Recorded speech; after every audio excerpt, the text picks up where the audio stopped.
Next करना है कि प्रूफ करो so that this vector is perpendicular to this vector.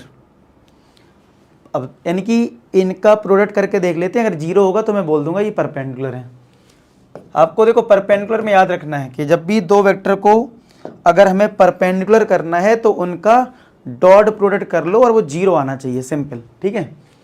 तो भाई देखो vector A B vector plus magnitude of B A vector, ये आ गया इसका डॉट प्रोडक्ट किसके साथ, A vector B vector minus B magnitude A vector इसका, ठीक है।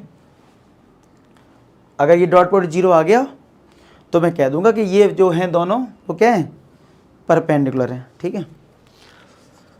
तो चलो अब कैसे मल्टीप्लाई करते हैं, पहले इसका इसके साथ। अब देखो जैसे अगर आपसे मैं कहूँ 3a का मल्टीप्लाई करना है 2b में, तो ये क्या है, ये एक मैग्नीट्यूड है ना 3 और 2, तो आप इनको एक साथ मल्टीप्लाई कर लेते हो 6 और a डॉट b लिखते हो, यस और नो।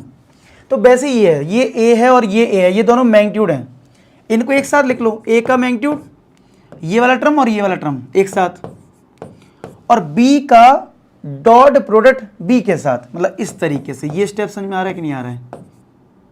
और इसको आप रिलेट कैसे करो, इस तरीके से कि अगर मैं आपसे कहूं कि 3a का मल्टीप्लाई 2b में करो तो आप क्या करोगे, 3 और 2 को पहले मल्टीप्लाई कर लोगे और इसका डॉट इसके साथ लिख दोगे। तो वही मैंने करा इधर, देखो अब बीच में माइनस। अब जब इसका मल्टीप्लाई जब मैं इसमें करूंगा तो ये जो मैग्नीट्यूड है a और यहां पे जो मैग्नीट्यूड है b वो एक साथ लिख लूंगा और b का डॉट प्रोडक्ट कर दूंगा a के साथ, b का डॉट प्रोडक्ट कर दूंगा a के साथ। समझ में आ रहा है, क्या करूंगा, b का डॉट प्रोडक्ट कर दूंगा b के a के साथ। अब आ जाओ इस वाले में, इसका मल्टीप्लाई इसमें करना है। तो देखो ये मैग्नीट्यूड है और ये मैग्नीट्यूड है, तो b का मैग्नीट्यूड a का मैग्नीट्यूड, तो a का डॉट प्रोडक्ट b के साथ, तो a dot b plus minus. अब इसमें देखो b है और ये b है, तो b का मैग्नीट्यूड b का मैग्नीट्यूड a का a के साथ, a डॉट a, यही तो आएगा।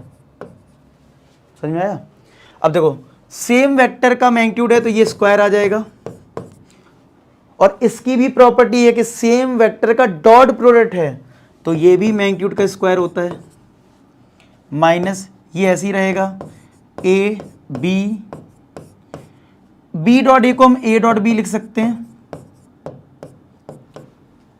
अब ये देखो कांस्टेंट नंबर है, देखो मैग्नीट्यूड है ना तो कांस्टेंट है, चाहे 3 इंटू 2 लिखो या 2 इंटू 3, तो मैं a को पहले लिख लेता हूँ और b को बाद में। अच्छा ऐसा क्यों कर रहा हूँ, क्योंकि यहाँ पे ये वाला जो इससे प्रीवियस वाला जो टर्म है ना उसमें a पहले लिखा b बाद में, इसलिए लिख ले रहा हूँ।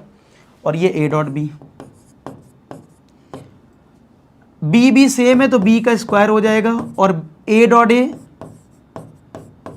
मैग्नीट्यूड ऑफ a का स्क्वायर हो जाएगा। तो देखो ये इससे कट गया, a का स्क्वायर ये b का स्क्वायर माइनस, यहां पे भी इंटरचेंज कर लो, मतलब ये इधर लिख दो ये इधर, क्या फर्क पड़ रहा है, मैग्नीट्यूड है ना। तो क्या ये भी कट गए, जीरो, तो लिख देना फाइनल रिजल्ट में। तो that implies this vector is perpendicular to this, क्योंकि इनका डॉट प्रोडक्ट क्या है, जीरो।